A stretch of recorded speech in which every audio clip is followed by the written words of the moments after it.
지난해 인천의 한 초등학교에서 특수교사가 숨지는 일이 발생했습니다. 이 법적 기준을 넘는 학생을 교사 혼자 맡는 등 열악한 근무 여건이 이 죽음의 원인이었다는 지적이 많았는데요. 인천교육청이 최근 진상조사 결과를 발표했지만 교육계와 시민사회에선 여전히 비판의 목소리가 높습니다. 먼저 화면으로 만나보겠습니다.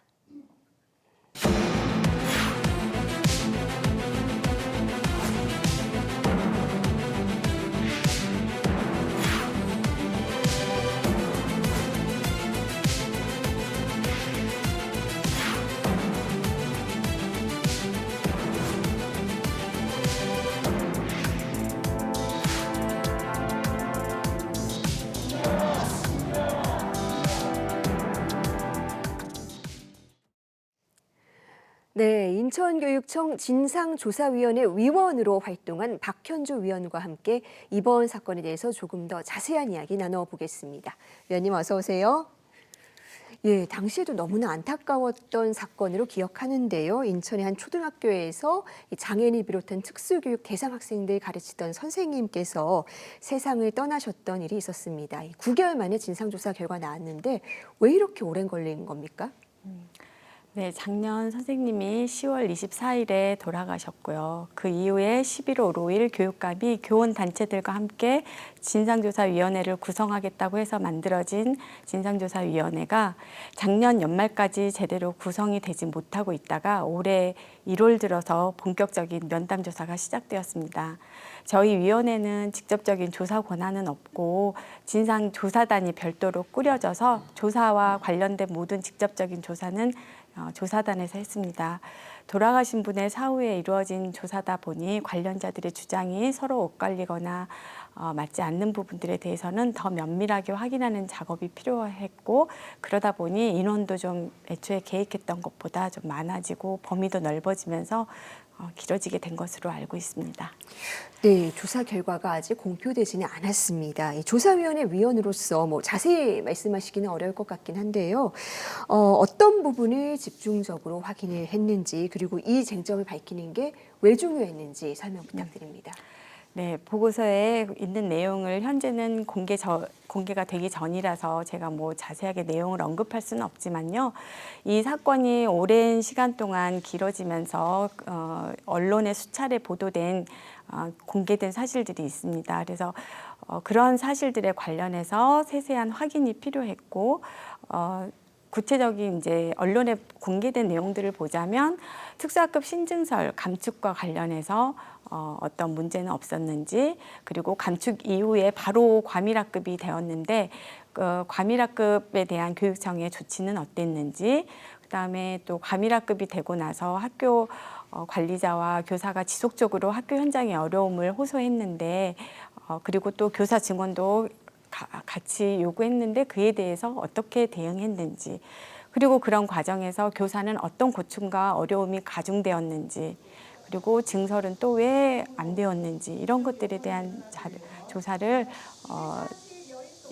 조사단과 진상조사위원회에서 자료를 요청하고 또 사람들 대면 조사로 이루어졌는데, 이런 것들을 면밀하게 알아야지만이 이후에 우리 교육 여건 현장 개선하는데 자료가 될 수 있고, 또 돌아가신 분의 죽음이 억울하게 묻히지 않는 그런 중요한 자료가 될 것 같습니다. 네, 대책을 마련하려면 문제의 원인부터 제대로 파악을 해야겠죠. 네. 아무래도 이 진상조사 결과를 가장 오래 그리고 절실히 기다리신 분들이 아마 유족분들일 텐데요. 반응이 어떠십니까? 유족분들의 마음과 고통을 생각하면 저 역시도 자녀를 둔 부모 마음이기 때문에 그 고통이 얼마나 크셨을지는 차마 가늠조차 하기 힘들 정도지요. 결과 채택에 대한 의결만 이루어졌을 뿐이지 아직 보고서 전문을 유족들 역시도 받아보기 전이라서 유족분들의 반응을 말씀드리기보다는, 유족분들은 사건 초기부터 지금까지 돌아가신 선생님께서 비록 짧은 시간이었지만 그 어떤 힘든도 고통도 감수하면서 즐겁게 교직 생활을 했던 것을 생각하면 자신의 아들과 같은 고통을 겪는 특수교사들이 이제는 더 이상 나오지 않아야 한다라는 그런 간절한 마음을 저희에게 항상 일관되게 전해주셨어요. 그래서 돌아가신 선생님의 순직 인정과 함께 그것도 중요하지만 다른 제2, 제3의 선생님이 나오는 일이 없게 특수교육 현장에서 행정구조의 문제들이 바뀌고 개혁될 수 있는 그런 마음을 늘 누구보다도 간절하게 지금 기다리고 계시고 있는 걸로 알고 있습니다. 네, 선생님께서 워낙에 업무상 문제로 여러 가지 고통을 받아오셨기 때문에 또 관심받는 주제 중 하나가 고인의 순직 인정 문제입니다. 네. 이 교육청이 또 해야 될 일들이 있을까요? 지금 현재 교육청에서는 순직 인정을 위한 절차들을 밟고 있고 자료들도 관련 기관에 다 제출하고 진행하고 있는 것으로 알고 있습니다. 선생님의 죽음이 이미 여러 차례 언론 기사를 통해 교육청의 위법한 규정으로 인한 과밀학급 상태에서 업무 과중으로 인하여 죽음에 이르게 됐다는 사실이 공개되었고, 그렇다면 순직 인정이라는 결과는 어쩌면 당연한 결과인 셈인데도 그러한 당연한 결과를 얻기까지 이렇게 오랜 시간 기다려야 하고 요구하고 외쳐야 하는지 사실 현직 교사 입장에서는 좀 씁쓸하기도 합니다. 지금까지 교육청이 교사의 순직 인정을 위해 앞장서겠다고 약속했으니 일단은 약속을 빨리 이행하는 것이 중요할 것 같습니다. 그리고 순직 인정이 결정난 이후에 유족에게 순직 인정과 진상보호 결과서를 제공하는 절차와 과정에 있어서도 고인과 유족에 대한 예우를 최우선으로 고려해서 모든 결과물들을 유족에게 직접 방문해서 유족에게 직접 전달하는 방식으로 전해야 할 것입니다. 이런 모든 상황을 저희 진상조사위원회에서는 지난 7월 24일 회의를 통해서 모두 의결을 해서 통과를 시켰으니 교육청은 이후에 남아있는 절차들을 밟는 과정에서 최우선적으로 유족과 고인에 대한 예우를 고려해서 진행해 주시기를 말씀드립니다. 네. 무엇보다 중요한 건 다시는 이런 일이 반복돼서는 안 된다는 겁니다. 이 비슷한 문제 재발을 막기 위해서 또 교육당국은 어떤 대책을 마련해야 될까요?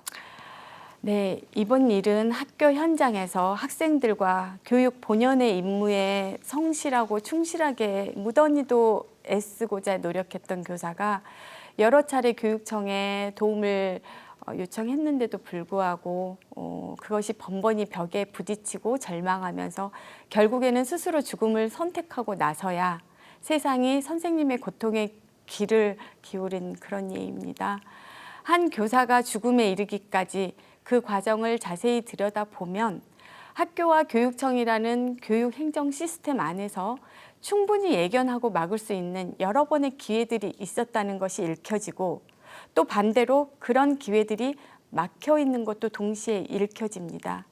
결과 보고서에 이런 부분들도 근거 자료와 함께 담겨 있는 것으로 알고 있습니다. 그러니 교육청은 더 이상 지체할 것 없이 보고 결과서 공개를 위한 법적 검토를 서둘러 이행하고 정해진 기일 안에 빠르게 공개하는 것이 우선적으로 할 일일 것입니다. 제가 속해 있는 교원단체인 실천교육교사 모임이라는 데서 이번 진상조사 보고서 결과에 대한 성명서를 발표하면서 이런 말을 썼습니다. 진실은 온전히 드러날 때 의미가 있고 책임은 제대로 처벌될 때 교훈이 됩니다. 라는 말을 썼는데요. 제게 이 말이 깊은 공감을 주었습니다. 앞으로의 이런 안타까운 죽음이 다시는 일어나지 않게 하기 위해 책임이 있는 곳과 책임이 있는 사람에게 제대로 책임을 묻고 처벌을 해야 할 것입니다.